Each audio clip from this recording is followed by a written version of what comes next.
attend our meet. Also like to thank them for lunch.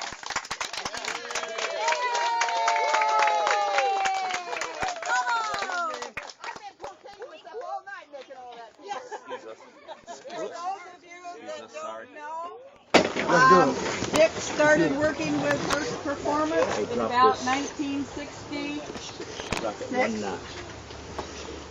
Continued working with Hurst Performance, ended up buying the company, starting Cars and Concepts, building 83s and 4s, and it's all yours. Right. All right. Just like that. Thank you.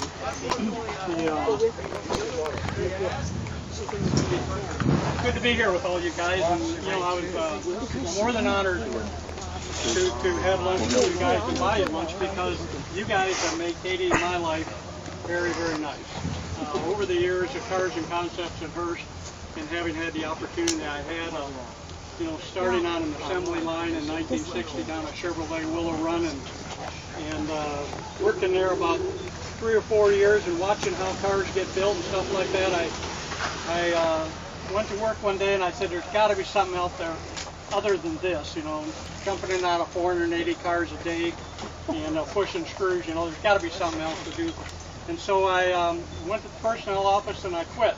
And then I went home, and my mother almost beat me into the hospital with a 2x4 because she said, how can you give up that good paying job, high seniority in the plant, you've got everything, and what are you doing quitting?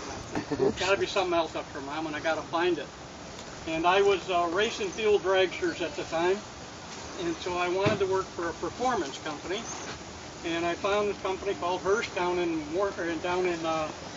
Madison Heights. That was doing there was a research and development center, and I said, that's where I want to work. So I found that other job. It was called sweeping their floors for $1.50 an hour. The only thing I asked them is I just want to work as many hours as I can. I have a wife and a kid to support, and I have to work a lot of hours. And I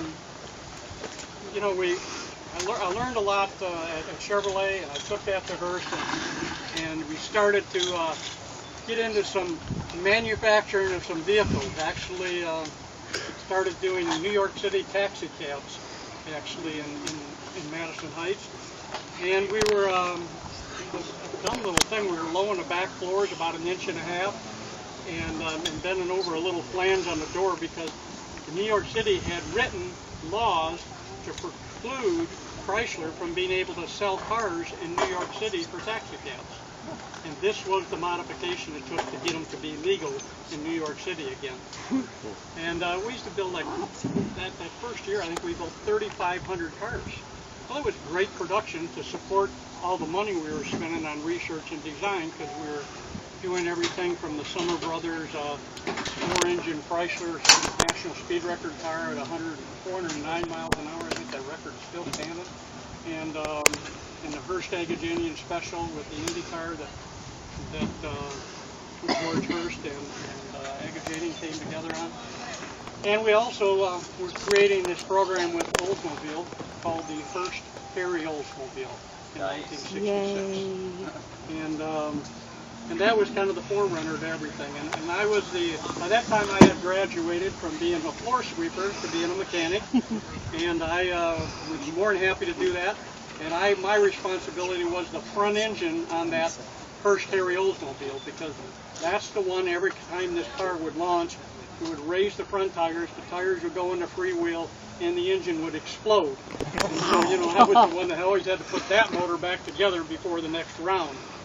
And so we finally figured that out by limiting the lift of the front, and by getting the car not to squat so much, we were able to get the tires to stay on the ground a little bit. And we campaigned that car in 66 and 67, and it was a real handful. I remember one time in Motor City Dragway, we were racing that car, and the car had a habit of the superchargers on it backfiring, and the rear engine in this case ended up backfiring, and it started the headrest on fire. And Joe Schubeck was driving the car, and we had a rear view mirror in this car, so you could watch what was going on with the rear motor. Well, Joe looked in the rearview mirror, saw this thing explode, unbuckled the harness, pulled the parachutes, and jumped out of the car. How fast was Because it was on fire. And, of course, the car ran over him, broke his leg. And the front motor of all the motors, front motor was still running, and it was still doing fine. And it went off the end of the drag strip. It was idling at that point, and it went into a cornfield, and it turned right, because that's where the corn furrows were going.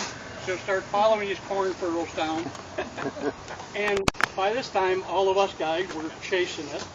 And actually, Paul Phelps and Bobby and a few guys were chasing it with fire extinguishers. And Dave was out there. I went back and I got the what they call the Hurst Harry hauler, which was the truck. That thing is cool. Brought it around, and these guys followed this thing all the way down the cornfield, and it turned around and started coming back towards them because it just was following the furrow of the cornfield. And Paul finally caught up with this car. It had caught up with him at that point, and he took the fire extinguisher and put it right down the front supercharger and just blasted it and got it to stop finally. And then he's laying there on the ground in the middle of this cornfield, exhausted, and a lady who is very, very pregnant, he opens his eyes, he looks up, and there's a lady standing there with a gun pointed at him. That's my phone. This was the farmer's wife. All she saw was these two glowing lights out there, which were the headrests that were still on fire, and she thought somebody was in her cornfield stealing her corn. And Paul's trying to grab saying, please don't shoot me. It's his fault. We finally got her convinced not to shoot him. We got the car pulled up and we got it on the back of the truck. I'm backing up the back of the truck, right? This lady is very, very pregnant. She's standing there. I'm backing this truck up, getting it all situated, getting the car on there. Ran over her calf. Oh, I thought for sure she could turn the gun on me. So I said to the guys, I said, hurry up, get it loaded, and we drove out of there. I want to send her a bushel of corn in a But yeah, can. this was a typical day in the Hurst Harry Oldsmobile events. It finally Sounds hairy climbed to the me. fence at Niagara Dragway. I saw some pictures over here of it being raced at Niagara. The last time it raced, it blew the front motor again, the rear motor kind of walked the car around. It went through the fence and up into about 6 or 7 rows up into the stands. And George Hurst happened to be there. And George says, guys, take that thing home and cut it up into chunks and put it in 55-gallon drums and get rid of it. And thankfully we were able to salvage a few things like the front bumpers and things like that that were all aluminum, handmade and everything, and saved a few parts on it. But there were, I know when Mothership tried to replace that vehicle, he had a heck of a time finding all the parts, especially the supercharger manifolds and things that were special made for that by Sharp. And but anyhow, that brings us all the way back to the 1968 Hurst Oldsmobile, and I guess I'm happy to say that I'm probably the guy that has been available to build every Hurst Oldsmobile that has ever been built in the world. I mean, I have never missed a year at building a Hurst Oldsmobile, and when I wasn't at Hurst, they didn't build them. Certainly, by the way, I want to thank Kara and Brenda and Ross and of course the Bagley, friends forever here, but for doing so much to get Katie and I here and taking care of us while we've been here. And you guys all have been just terrific. And you're like an extended part of our family now. And but we were when we were in this building the 68s and 69s. The 68s, we had a big political problem with General Motors. They didn't want the A-body car with a 455 in it. So we made up a nice little story that said Hurst was going to put the 455s in on their own, and that GM corporate could sign off on it, and the Oldsmobile guys were backing us up. And of course they put the motors in, but they shipped them to us over at Demers, and and we painted the cars, and didn't do a lot with the 68 because it was the first one. We didn't have much time on it. You know, we were running out of the model year by the time when we finally got everything approved through GM Corporate. And so there's very few of them built, and they got paint jobs and they got ram air, and not much more that was able to be done to that car in the time that we had. 69, we decided to go a little bit more radical, and we came up with the wood scoops and the spoilers and all the good stuff. We probably made that one of the most distinguishing muscle cars in our history of our country. We were also working with American Motors to build the mailbox car, the Scrambler, the Hurst Scrambler, and we were. I was spending 2 days a week in Kenosha, Wisconsin, running the American Motors, the Kenosha assembly line over there. For the Scramblers, I'd spend 2 days a week in Lansing at Demers with the 69 Hurst holes, and then 2 days a week in Ferndale, where we were doing the taxi cabs and the 440 Darts and Barracudas. So it was like, you know, on an airplane every day and going and going and going. But 69 was a pretty unusual year. We built over 10,000 special vehicles at Hurst, and it was unheard of in this industry to have an outside company build 10,000 vehicles like that. So it was an amazing time in our country's history that we were able to build muscle cars and build cars that would go fast and be streetable and buy them right out of the factory the way these cars were. And I'm just glad that I was able to be part of it. In 1970, Dave Landry, who was the vice president of Hurst at the time, of the special vehicle division, some of those stories that I don't really tell a whole lot, but he wanted to make me the general manager of all operations out of Detroit. And he went back and talked to the people in Warminster, Pennsylvania, at the headquarters about it, and they said, no way, it's too young, can't do it. And I mean, heck, I was only about 24 years old, something like that at the time. I didn't think I was too young. But they did, until they said, no, we're not going to let you do that, David, because he's too young. And so I decided at that point that I hadn't really sold myself very well to those people at Hurst in Warminster, and that's the reason I didn't get that promotion. So I went in and I quit my job, quit Hurst. Not very many people know I left Hurst for a year or so there, but I left in 70 and 71, and that's why we didn't build a Hurst Oldsmobile in 70 or 71. And I went to work for a direct marketing company, and I went out and bought $10,000 worth of inventory, borrowed all the money I could borrow to buy all the inventory I could borrow, so I could sell this, learn how to sell. I remember stacking this stuff up in my garage, and I climbed up and sat on top of it one day, and I said, okay, now you've done it. You don't have a job. You got all your money invested in this pile of crap here. What are you going to do? And I said, I'm going to go out and learn how to sell. And within 7 months, I'd made $197,000 as a direct commission salesperson, and I had just moved out to California. I was working for American Racing out there, and learned how to sell, doing a whole lot better.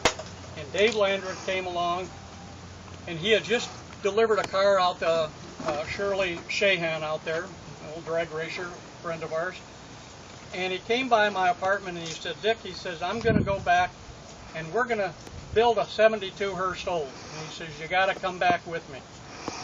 And so I said, okay, and listen to Dave and he'll steer you right. But got back there, it turned out that we built the 72 Hurst Old. Dave went to work for Wisco, Wabasco International Sunroof Company, and I went to work for Hurst. And then Dave and I together, we built 72 Hurst Olds up in Demers again, and I would spend like with the 69 Hurst Olds, I would spend my days you know, running the plant and buying parts and components and making sure everything was there on time. But at night, I'd put my grubs on and I'd go back in the back and I'd start painting hood scoops and spoilers, because we had to have enough during the daytime. The paint booth was being used to paint cars, so the only time you had to do it is at night. So I'd sit there until 3 in the morning, painting these hood scoops and spoilers and getting ready for another day of production. Go home, fall down in bed, come back and do it all over again the next day. Get the 69 stuff. In 72, they had another project for me. It was called, they wanted the wheels on those cars to be gold. So I ended up having to dismount every wheel and every tire, take all the chrome moldings off it, the chrome ring off of it, and end up painting the wheels and then reassembling it all, put them back on for the next, to make sure they were in Lansing for the next week's production, or the next day's production. So that was 9 to 5 in the office, and after 5 out there painting wheels and trying to make some extra money, I guess, on the side. So we got the 72 Hurst old done, and the guy that I was working for at Hurst, his name was Don Morton, and he wasn't being right about things, and so we kicked him out. And then we built the 73 and the 74. We built those at Ferndale. We had this nice plant in Ferndale. It was a beautiful place to build cars, and but you know, it wasn't being used. So I convinced Hurst that we ought to move over there and build the 73 and the 74. And actually, they wanted me to, and this is where my problem started with Hurst, I guess. Is on 73, they told me that I needed to go get shove a desk in the corner of my living room and just work out of my house to build special vehicles. And I said, that's not the way it's going to work.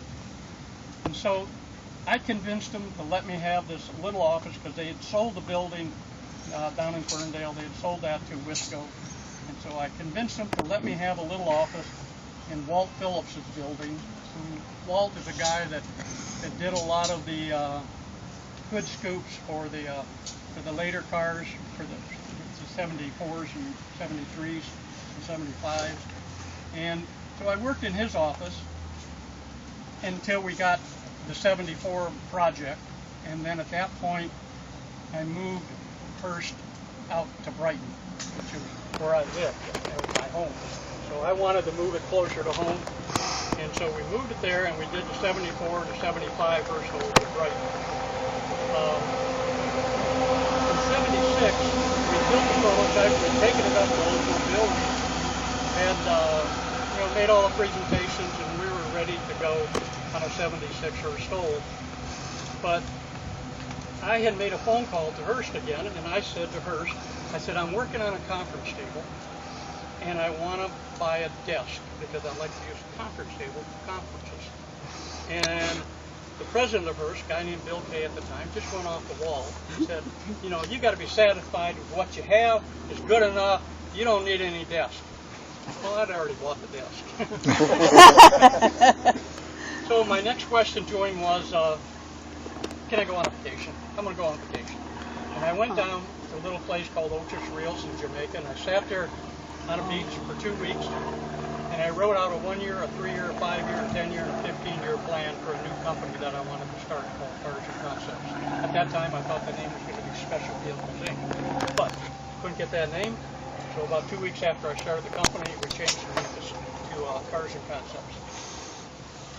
Well, of course, I came back from vacation, and I called up Bill Kay, and I said I quit. I'm leaving. And I had already talked to Ted Lucas, the chief engineer at Oldsmobile, and I told him, Ted, I'm going to be leaving. I'm not going to stay at Hurst. I'm going to leave. And at that point, he said, no 76 Hurst Oldsmobile without you. And they killed the program right there on the spot. And so I went and called Bill Kay, and he said, don't move. And he was in Warminster, Pennsylvania, and I'm in Brighton, Michigan. And about 3 hours later, he shows up at my door. And he says, don't leave. And I said, I'm leaving. I got to go. I said, I made up my mind, I'm going to go. And so I finally got out of there. It was a very big ordeal to finally sneak out the side door and get away from the guy. But I got out of there, and I went down and I started my own company, which was Cars and Concepts, Special Vehicle Inc. I thought Cars and Concepts, that's turned out. And of course, Hurst, another little known fact, not known to anybody except me, and a few of us that were close confidants back then, is because Hurst would give me they gave me a 3-month lease on the one building, and they gave me a 6-month lease on the other building. And at that point, I'm contributing over 50%, or rather 50% of the revenue to the entire Hurst company is coming out of my special vehicle division, and over 50% of the net profits are coming from my special vehicle division. And this guy is telling me I can't buy a desk home, and I was just done. They were not committed to this business, the business that I wanted to build, which was the special vehicle business. Well, in the process itself, or lease it from me to Hurst. Well, when Hurst found out I was leaving, they of course brought their gaggle of attorneys down there, and they're going to sue me because I'm starting this other special vehicle business. Well, then I introduced them, and they had, by the way, they had Pontiacs, they had Buicks, they had Oldsmobiles, all parked in their parking lot for the model year of 1976, or 75 actually, we were finishing up in 75. And they had, they had to finish the contracts. Well, guess what? When they decided to sue me, then I introduced them to who their landlord was. and I told them, if you don't get off my back and get away from me and let me go live my life, then I'm going to repossess your plants, and you're going to have to go find a plant someplace.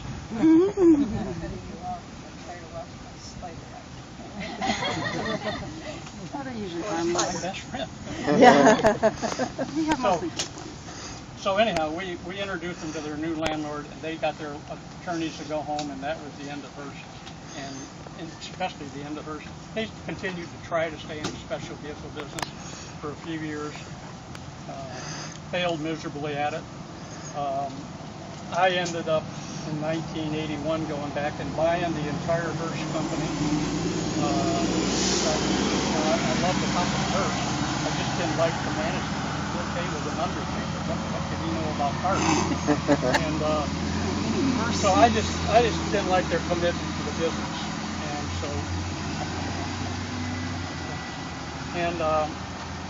so I ended up buying the company in 1981, and I went back to Warminster, and we made a few changes, and we started building Hurst Oldsmobiles.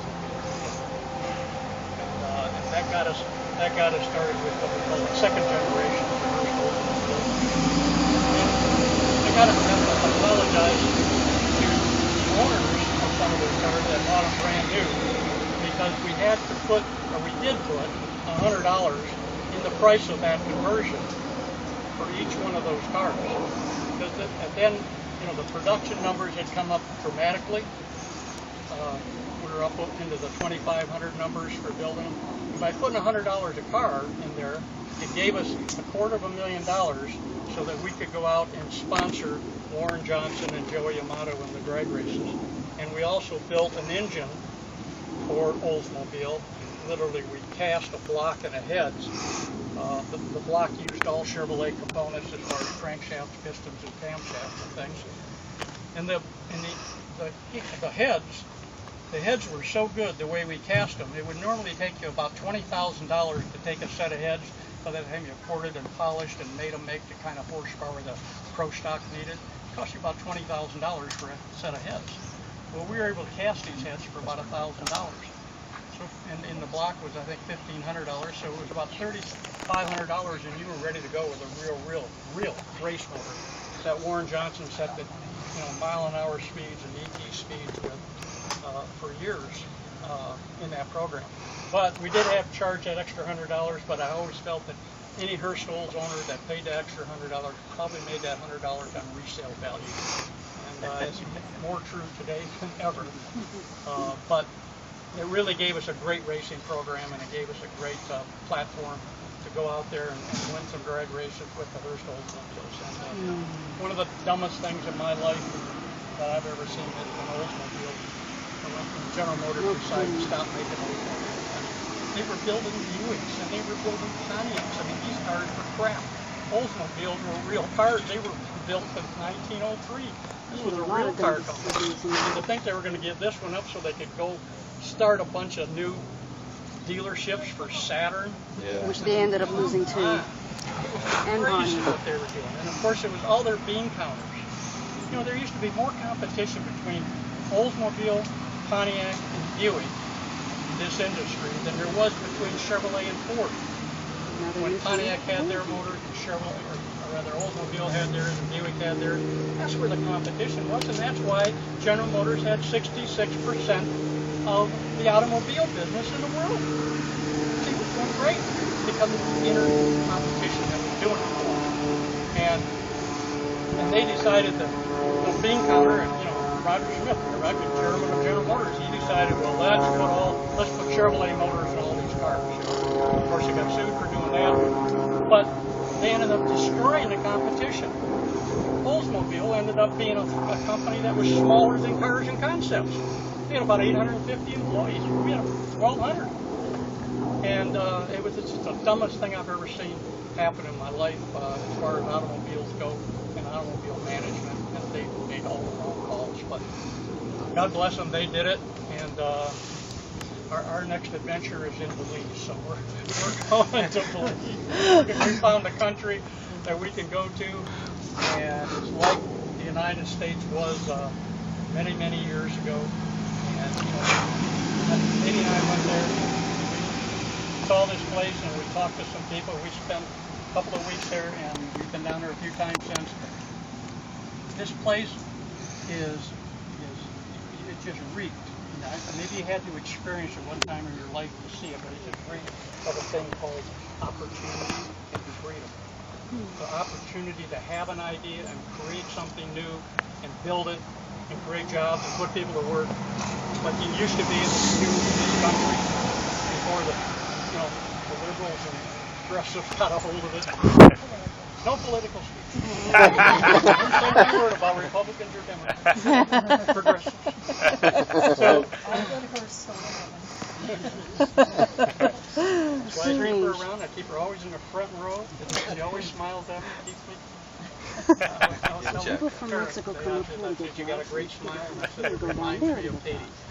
She always used to, when we used to be campaigning, when we were in a political thing, I would always look for Katie out there in the crowd, because she'd always be smiling, and I'd always, if I could just find her face in that crowd, that's all I needed to keep me going. I mean, you're making 5 to 7 stops a day in 40 to 45 cities a week, saying the same thing over and over again like it's the first time you ever said it to every crew.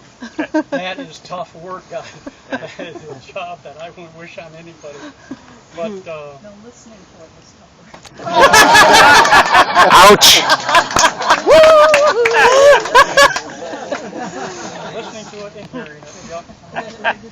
But anyhow, hey, that's what they call ancient history too. Katie and I, like I said, we're going to Belize on Monday. We're going back again in August, and we will be there permanently after the first of the year.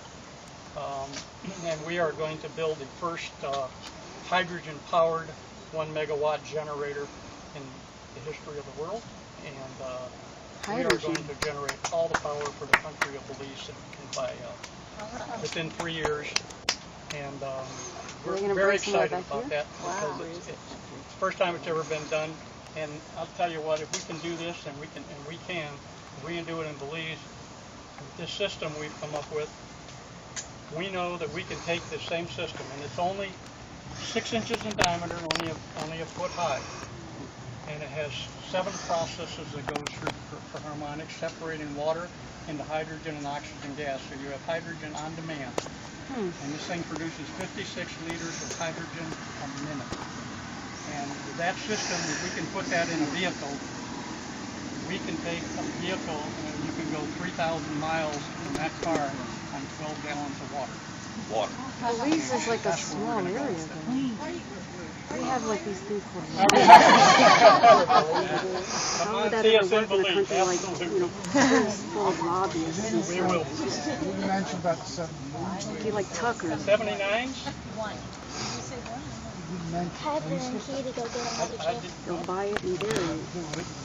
It didn't happen. Didn't happen. Didn't happen. I got a question. That's why. They, you know, Hurst continued to try to build prototypes, and they tried to continue with the Hurst old program, but Oldsmobile just really wasn't having much of it, and so they really never built another production run Hurst Olds until 1983. They built the 15th anniversary edition, and that's what brought it back, and that's where we started from. There were I think I was talking to Rick about the 76 prototype that we built, and it was there, and they sold it.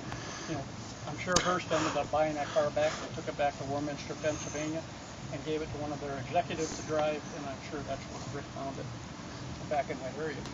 So, and they probably built some other prototypes and probably presented them to Oldsmobile, but they never built a production run of vehicles.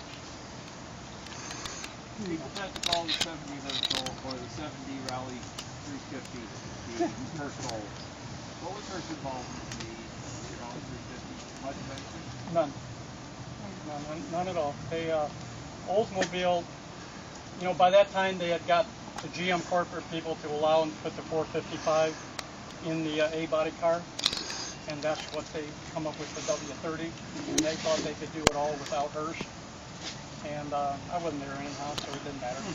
So, but they ended up building that W30 for a few years and trying to sell it, and it just never wasn't a Hurst Old. It just was not a Hurst Old, and that's why we brought it back in '72. Of course, the '72 was the pace car, and we all know in 1971 that Dodge was a pace car at Indy, and they had some bad rules back then. They had a rule that there was a very hard curve coming in off the track into the pit area, and the pace car had to cross the starting line before the race cars did. That was the rule back in 1971. Well, there was a cone right on the starting line in the pit area, and the driver of the pace car was supposed to look for that cone, and when he crossed that cone, he knew he had crossed the starting line, and he could start applying the brakes. Well, somebody had kicked the cone out of the way or picked it up and put it someplace. The driver never saw it. By the time he realized that there was no cone, it was too late, and he went off the end of the pit row and into the stands and hurt some people. And no automobile manufacturer would touch the Indy 500 in 1972. And Hurst was the first company that was non-automotive that would sponsor an Indy 500 automobile manufacturer. And so we built the 72 Hurst Old. Of course, the 73 Cadillac came in and did it. And then in 74 we did another Hurst Old. 75 we did it with Buick, with that big red flag going down the side of the Buick car for 75. And so, you know, that it was just we got to do it a couple of years there before the automobile companies came back in. It really is amazing that from 74 to 77, well, 74 through 76, it was all A-body two-top cars. Yeah. Oh yeah, we were doing T-tops. Thanks. Some of them that were at Hurst, and you know, the Pontiac, the Buick, and the Oldsmobile all had T-tops in them. But in 76, when I started Cars and Concepts, General Motors all the automobile companies had a rule that said you can't do business with us unless you've been in business for at least 1 year. So another one of the great Dick Chrysler secrets was I went out and I built a 25,000 square foot production facility to build special vehicles in. And we hired some guys had a couple of bulldozers and things. We had them come out and move some ground around on this ground that we hadn't even bought yet. So the banks could come out and look at it and say, oh yeah, there's where you're going to build your plant. And so we ended up buying a piece of property, and we ended up borrowing the money, $750,000, as I recall, from the bank to build that building. We went ahead and built the building ourselves. We built the building for about $400,000, and we used about $350,000 of it for working capital to get us through that first year, and we didn't have any work. Now, we were building T-roofs at the time, and we were selling them aftermarket through the Safe Light structure. And so we had a little bit of income coming in from that, but after that, it was just called, you know, one of the things I learned when I was very young is that if I'm working for anybody, I'm working for myself, so I had to pay myself before I pay anybody else. So every paycheck I would ever get, I would take 10% of the paycheck, and I would pay myself first. And then I'd take the 90%, I'd pay my bills and everything else. Now, I used to get some bill collectors that used to really be upset about that. Well, I used to tell them, I said, look, I got so much money, and I got this hat, and I put your name in the hat every week. And I pull them names out, and when the money's gone, I stop pulling the names. I said, if you make me mad, I'm not even put your name in the hat. Right now, you got a chance. But I had to pay myself first, and through that process, and then through the process of the direct sales company, I was able to earn, a substantial amount of money, and I had a nice little nest egg that I invested into Cars and Concepts, along with the bank and the building and things like that, to get through that first year. And then exactly 1 year after we were in business, February 4th, 1977, I remember very well, Oldsmobile came to our rescue, of course. They were my best friends, and they came to my rescue, and they gave me, it was a top band car on a Delta 88, and it was 15,200 cars they wanted to put these top bands on. And right at February 4th, 1977, they came to start shipping those cars to me, and that put us in the special vehicle business. And we were very close also at that same time to building the first LeBaron convertible, which was a car that we had built ourselves, a T-roof. That was the LeBaron T-roof. The LeBaron convertible, we built it ourselves on our own nickel. And remember, for some of us that are old enough to remember this, in 1976, when I started Cars and Concepts, we were building 15 million cars and trucks a year. By 1980, we were building 8 million cars and trucks a year as an industry. It had been devastated through the Jimmy Carter administration. And through no fault of mine, our industry was getting devastated, and that's what got me involved in politics, by the way, trying to make sure that didn't ever happen again. But we ended up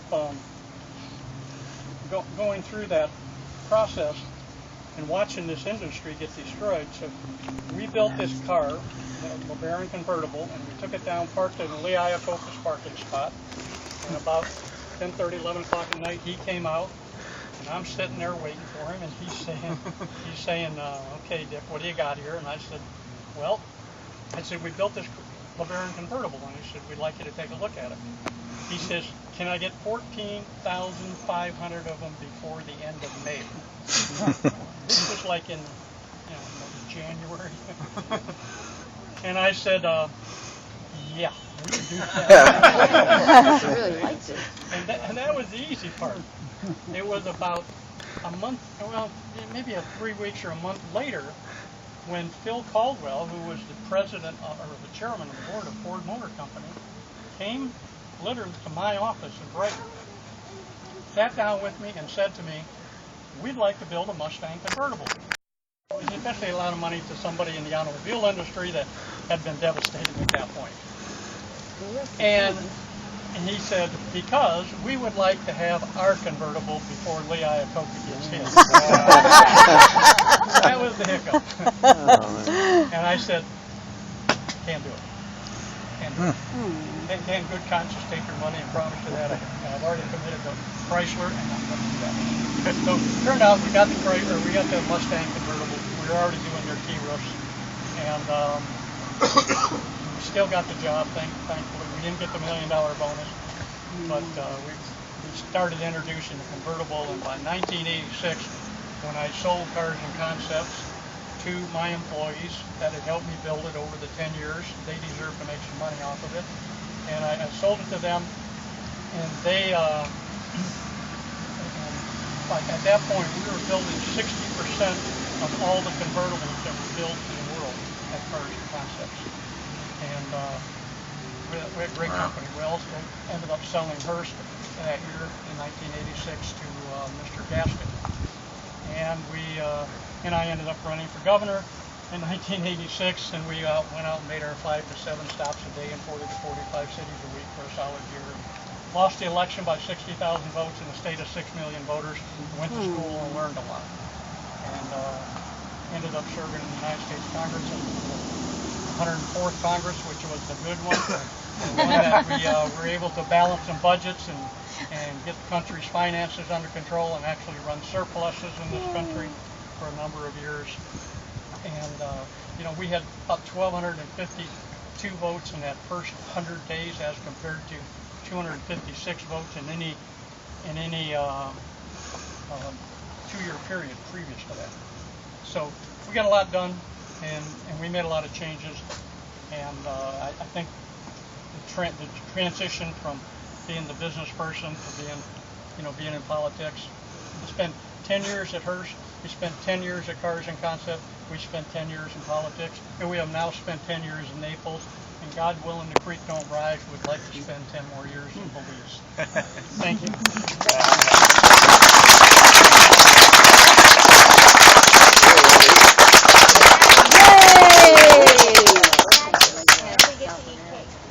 Have a plaque for you. Thank you so much for being our speaker and coming down here and making our meet a success. Appreciate this very much. Some of you may know, but in 2003, Katie and I had a 12,000 square foot house in Lake Michigan. It was wonderful.